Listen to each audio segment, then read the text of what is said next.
साथियों, प्रेम एक ऐसी चीज़ है कि जिसे वो चढ़ जाए तो वो बस हवा में उड़ता जाता है। आदाब, अभिनंदन, आभार। मैं श्यामानंद द क्राइम के इस एपिसोड में आप सबों का स्वागत करता हूं।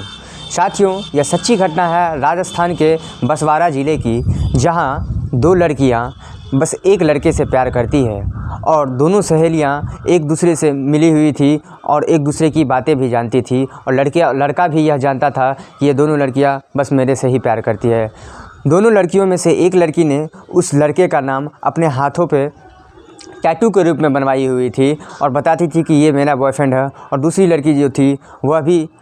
उसे भी यह पता था कि ये इससे प्यार करती है और वो लड़की भी इससे प्यार करती थी। परंतु जिस लड़की ने टैटू नहीं बनवाया था, उसके दिल में कहीं ना कहीं ये थी कि इसने तो यह टैटू बनवा लिया है, इससे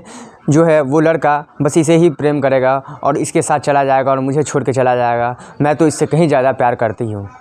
वह एक दिन प्लान बनाती है और अपनी सहेली को अपने साथ ले जाती है, घर से दूर ले जाती है और ले जाने के बाद एक सुनसान जगह पे उसकी गला दबाकर हत्या कर देती है। अपने सहेली की हत्या करने के बाद उसे अपने सारे कपड़े पहना देती है और उसके बाद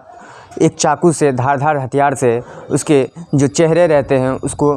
कुतर कर ऐसे बर्बाद कर दिया जाता है कि ताकि किसी को जब देखने के बाद पता ही ना चले कि यह लाश किसकी है, और पता भी चले तो उसके संबंध में उसने अपने सारे कपड़े उसे पहना दिए और गांव के ही एक जो कुआं रहता है उसमें जाकर उसकी लाश को डंप कर दिया, अर्थात उसमें दे दिया। सुबह हुई, जब लोगों को पता चला कि कुएं में किसी प्रकार का लाश है तो सारा भीड़ जो थी वो इकट्ठा हो गई और लाश को आनन फानन में निकाला गया। और लाश को निकालने के बाद पता चला, स्थानीय होने के कारण यह पता चल गया आदमी को कि यह लाश वास्तविक रूप में किसकी है, जो कि वो लड़की सोची थी कि यह लाश और उसके हाथों में जो टैटू बना हुआ था उसे भी धारदार मतलब चाकू से उसे काट कर हटा दिया गया, ताकि इसे यह पता ना चले किसी को कि यह लाश आखिर है किसकी। परंतु उसका यह प्लान जो था वह फेल हो गया था। इसके बाद जब पुलिस आती है और तफ्तीश करती है तो पता चलता है कि गाँव की जो इसकी सहेली थी वह गायब है, कल से गायब है, और उसका एक बॉयफ्रेंड था वह लड़का भी गायब है। जब इन दोनों के फ़ोन रिकॉर्ड्स निकाले जाते हैं और इसकी लोकेशन की जांच की जाती है तो ये लड़का और उस लड़की का लोकेशन जो है वह गुजरात में दिखता है, और आनन फानन में पुलिस उन दोनों को गुजरात में ही गिरफ़्तार करती है और गुजरात में गिरफ़्तार करने के बाद उसे राजस्थान लाया जाता है। और इन दोनों को प्रेस कॉन्फ्रेंस में अर्थात रिमांड पे जब पुलिस ले जाती है तो उनसे पूछती है कि तुमने ऐसा क्यों किया, तो लड़की सारा राज उगलती है, कहती है कि हम दोनों ने क्राइम पेट्रोल का एपिसोड देख रखा था और क्राइम पेट्रोल का एपिसोड देखने के बाद ही हमने प्लानिंग की थी कि लाश को कैसे अपनी पहचान मिटाना है, और ताकि लोगों को पता चले कि यह लड़की वह नहीं है, ये लड़की मैं हूँ। वह लड़की बोलती है कि मैं चाहती थी कि मेरे परिवार वालों को ये लगे कि मैं मर चुकी हूँ, ताकि मैं इस लड़के के साथ चैन से कहीं और गुजर बसर कर सकूँ, इसके साथ हमेशा रह सकूँ। लड़का भी यह बात स्वीकार करता है और इसके साथ ही लड़का जो रहता है वो 9वीं क्लास का छात्र रहता है और दोनों लड़कियाँ 10वीं की छात्रा रहती है। साथियों,